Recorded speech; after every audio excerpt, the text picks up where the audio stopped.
Welcome back, second year students, to the third and the last edition of Skylark.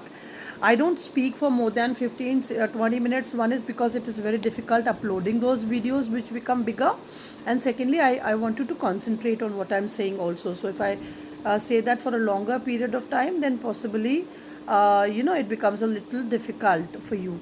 Okay, so yeah, this is again very, very nice. So, we had done the okay we had done this stanza and we were on what ignorance of pain. Now this is very important, children, where I had to break my where I had to break that particular video where I was saying what ignorance of pain. I mean, everything. Everything is so.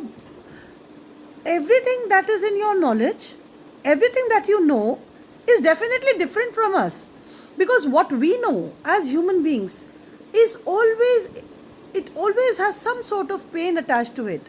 उसके साथ कुछ ना कुछ दुख, हमारी ज़िंदगी में कोई ना कोई दुख, हमारी ज़िंदगी में कोई ना कोई परेशानी हमेशा जुड़ी रहती है. बहुत कम लोग ऐसे होते हैं बेटा जिनकी ज़िंदगी टोटली बिना किसी दुख परेशानी के होती हो. So he says this becomes a big pain in our, this is a big mystery that आप जब गाती हैं तो आपके गाने में कोई दर्द, कोई परेशानी, कोई भी जो चीज़ जो हमारे लिए बिल्कुल रोज़मर्रा की चीज़ें, वो चीज़ तुम्हारे गाने में दिखाई नहीं देती. So what ignorance of pain, what is this ignorance of pain which we face every time?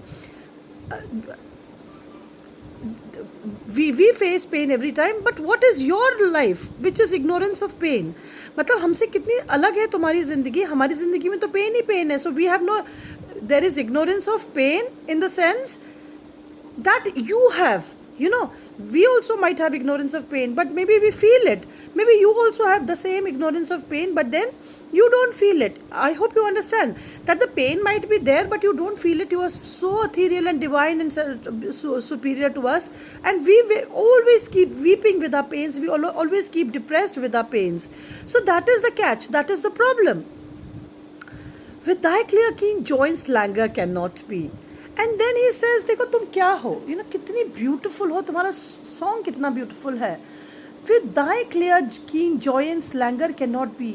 With your absolutely clear, keen means बेटा वेरी शार्प, जॉय तुम्हारी एक इतनी ज़्यादा clean, clear, unadulterated, undiluted, unmixed joy है, उसके साथ laziness नहीं हो सकती.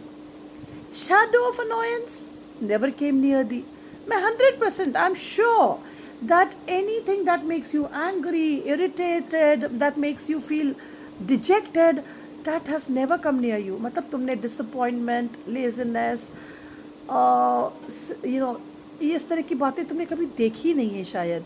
तुमने कभी दुख, दर्द, डिजीज, मौत, इन सब चीज़ों से तुम्हारा कोई लेना देना नहीं है शायद. Thou lovest but never know love's that satiety. And of course हम लोगों की लाइफ में प्यार कैसे होता है बेटा, whether it be towards a beloved or it be towards your parents or it be towards your children, हमारे सब तरीके के प्यार में एक सैड सेशियटी ना, ये बहुत ही प्रेग्नेंट वर्ड है बेटा. Poets use such amazing words, we can write pages after pages on it. Love's sad satiety. अब आप बहुत सिंपल से आपको समझाती हूँ. आपने देखा होगा आपके कोई छोटे भाई बहन है घर में, या कोई बच्चा है घर में छोटा सा, वो रोते रहते हैं किसी खिलौने को लेके, वो कुछ आप नहीं ला पा रहे हैं, हो सकता है पैसे नहीं हैं, हो सकता है आपको लग रहा है कि नहीं ये खिलौना इतना कोई इम्पोर्टेंट नहीं है इसके लिए. वो रोता रहेगा, फिर भी आप उसके लिए गुस्सा होके या दुखी होके वो खिलौना ला देंगे. And I assure you that within 20 hours, वो भी मैं ज़्यादा कह रही हूँ, उसको उस खिलौने का कोई चार्म नहीं रहेगा.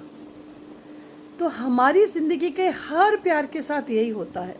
हम उसे we love somebody, we love something, we love some car, we love some gadget madly, but when it comes in our hands,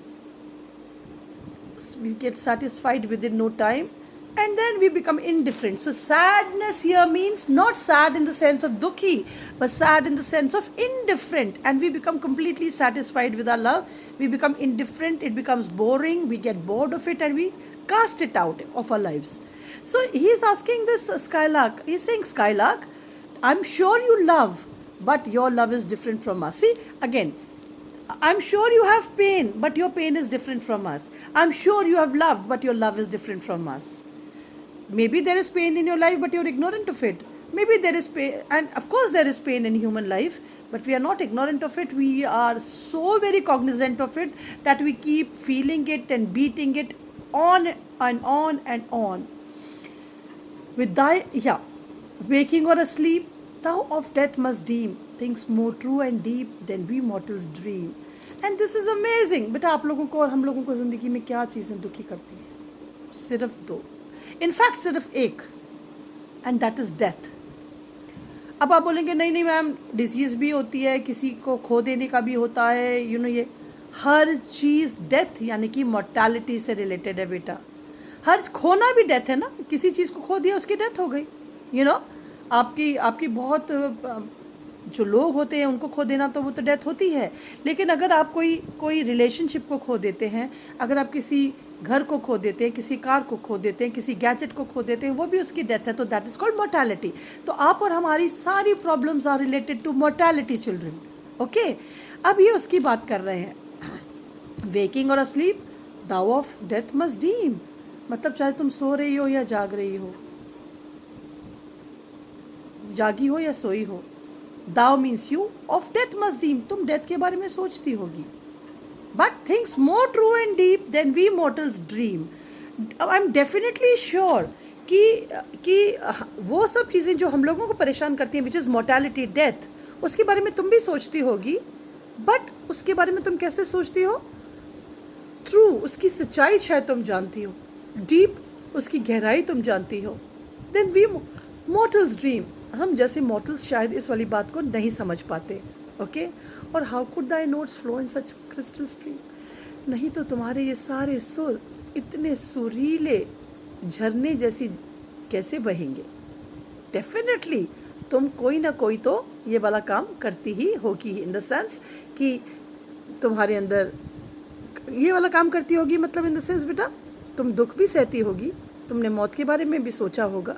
लेकिन जैसे हम दुख से परेशान हो जाते हैं, जैसे हम मौत से डर जाते हैं, शायद तुम उस तरह से उसके बारे में नहीं सोचती. तुम थोड़ी गहराई से, थोड़ी सच्चाई से उसकी मिस्ट्री जानती हो.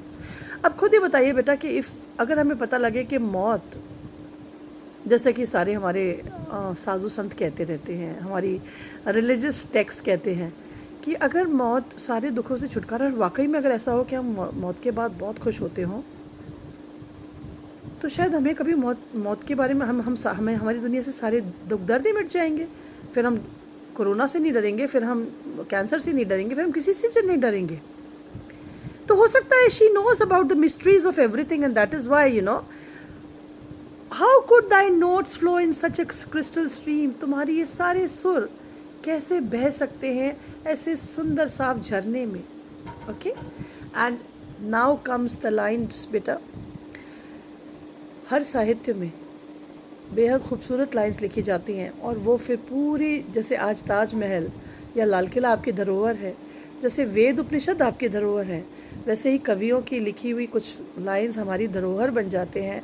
And these lines definitely are the, मतलब आप ये मान लीजिए कि they are the heritage of English literature. ये धरोहर है अंग्रेज़ी साहित्य की, ये इतनी खूबसूरत लाइन्स. और शायद मैं डेफिनेटली कह सकती हूँ कि इट्स लाइक शेली की कुछ lines are definitely comparable to Shakespeare, in the sense, ये मेरा एक पर्सनल व्यू है दैट कहीं कहीं शेली ने इतना अच्छा लिखा है कि आपको लगता है कि शेक्सपियर के वो बराबर आ गए हैं. We look before and after and pine for what is not. पूरी ज़िंदगी इंसान बिफोर एंड आफ्टर भविष्य की चिंता में, अतीत के रोने रोता है, भविष्य की चिंता करता है. We pine for what is not, और हम हमेशा उन चीज़ों के बारे में दुख बनाते हैं जो है ही नहीं हमारी दुनिया में. एंड पाइन, पाइन मतलब बेटा इच्छा करना, तड़पना, परेशान होना उन चीज़ों के लिए जो हमारे पास नहीं है. Our sincerest laughter with some pain is fraught, and our most sincere and our most what do you call it, हमारे सबसे सिंसियर यानी कि सबसे रियल, सबसे अंदर से जो आता है, हमारे दिल की गहराइयों से जो हमारी खुशी आती है, उसमें भी with some pain is fraught. There is pain, there is some little sorrow. Fraught मतलब it's filled. हमारा सिंसियरेस्ट से सिंसियर, सच्चा से सच्चा हंसी भी हमारी किसी ना किसी दुख से भरी है. Our sweetest songs are those that tell of saddest thought. और हमारे सबसे मधुर वो गाने हैं जो हमें सबसे उदासी भरे विचार देते हैं. यानी कि सबसे उदासी भरे विचारों के ऊपर लिखे हुए गाने हमें सबसे मधुर लगते हैं. इन वाली लाइंस को प्रसाद ने ट्रांसलेट किया था, इन लाइन से इंस्पायर हुए थे. उन्होंने ये कहा था, हैं सबसे मधुर वो गीत जिन्हें हम दर्द के सुर में गाते हैं. Our sweetest songs are those that tell of saddest thought. हमारे सबसे खूबसूरत वो गाने हैं जो हमें कोई उदासी भरा विचार बताते हैं. Yet we would scorn hate and pride and fear if we were things born not to shed a tear. I know not how thy joy we should ever come near. कहते हैं ये तो सारे मसले हो गए हमारे ज़िंदगी के, इंसान की ज़िंदगी के. लेकिन अगर हम मजाक उड़ा पाते, ऊपर उठ पा, स्कॉन मतलब मजाक उड़ाना बेटा, अगर हम ऊपर उठ पाते नफ़रत से, घमंड से, डर से, और अगर हम ऐसे ईश्वर हमें पैदा करता कि हमें कोई दुख दर्द नहीं होता, हम कोई आंसू नहीं बहाते, तब भी शायद I know not how thy joy we should come near, मैं नहीं जान पाता कि कैसे तुम्हारी इस अपार आनंद के मैं बिल्कुल पास भी आ पाता, या हम आ पाते एज इंसान. अगर हम बिना किसी दुख दर्द परेशानी के भी पैदा होते और मधुर गीत गाते तो भी शायद हमारे गीत तुम्हारे जैसे नहीं होते. Okay, better than all measures of delightful sound, better than all treasures that in the books are found, thy skill to poet were thou scorner of the ground. This is so beautiful, very very beautiful. Better than all measures of delightful sound. कितनी भी दुनिया में खूबसूरत सुर हैं, गाने हैं, उन सब के मेजर्स मतलब नोट्स, उन सब के सुरों से ज़्यादा खूबसूरत है तुम्हारा गाना. Better than all treasures that in books are found. किताबों में जितने भी ख़जाने मिलते हैं ना, उनसे ज़्यादा खूबसूरत और ब्यूटीफुल है तुम्हारा गाना, उनसे ज़्यादा एनरिचिंग और एनलाइटनिंग है तुम्हारा गाना. द स्किल टू पोएट वर, तुम्हारा ये जो तुम्हारी ये जो चतुराई है ना, ये तुम्हें कवि बना देती है. किसी कवि को दे दो ये, the corner of the ground, तुम किस तरह से उड़ती रहती हो पूरी ज़मीन पे, आसमान पे, और किस तरह से गाती हो. तुम्हारे ये मस्ती किसी कवि को दे दो, हम में से किसी को दे दो. Teach me half the gladness that thy brain must know, आधी ही वो खुशी दे दो तुम्हारी जो तुम्हारा दिमाग जानता है. Such harmonious madness from my lips would flow, और फिर इतनी सुरमई, इतनी खूबसूरत पागलपन फिर शायद मेरे होठों से भी बहेगा. The world should listen then as I am listening now. और यू नो, आज मैं, पूरी दुनिया बिजी है, उसको कोई लेना देना नहीं है तुम्हारे गीत से. आज मैं तुम्हारा गीत सुन के बिल्कुल एक मैडनेस के लेवल पे पहुंच गया हूँ, एक्सटेसी के लेवल पे पहुंच गया हूँ, एक ट्रांसेंडेंटल वर्ल्ड में चला गया हूँ तुम्हारे गाने को सुन के. यू नो, तुम मुझे अपना ये गीत सिखा दो, तुम अपनी मुझे ये मस्ती, अपनी खुशी दे दो. शायद फिर क्या होगा, such harmonious madness from my lips would flow, फिर इतनी तारतम्य वाली, इतनी खूबसूरत पागलपन से भरा हुआ गीत शायद मेरे होठों से निकलेगा. And then world should listen then, और फिर दुनिया मुझे तब वैसे ही सुनेगी as I am listening now, जैसे मैं तुम्हें अभी सुन रहा हूँ. So it's like, you know what,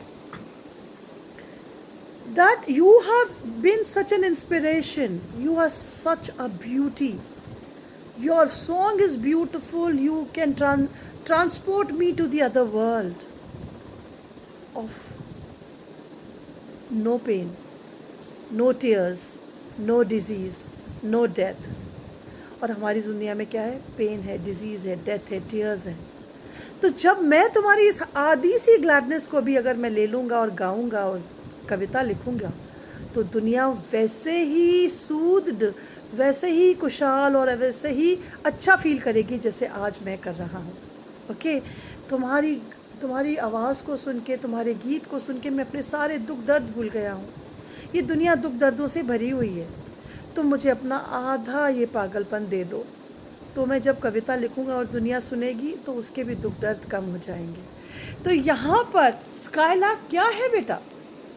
skylark is not a spirit, it's not a bird. Skylark एक बहुत बड़ा साधु है, एक जादूगर है। वो सब कुछ बदलने की शक्ति रखती है। वो शायद ईश्वर है, यू नो, कि अब उसकी आधी मैडनेस भी अगर शैली को मिल गई तो वो दुनिया को सुख से भर देंगे। ये कौन कर सकता है? या तो कोई जादूगर, कोई बहुत बड़ा संत महात्मा, या खुद ईश्वर। सो कैन यू इमेजिन, छोटी सी चिड़िया से स्टार्ट होता है एक कविता, और वो कितने ज़बरदस्त डायमेंशंस में आपको एक्सप्लेन की जा सकती है।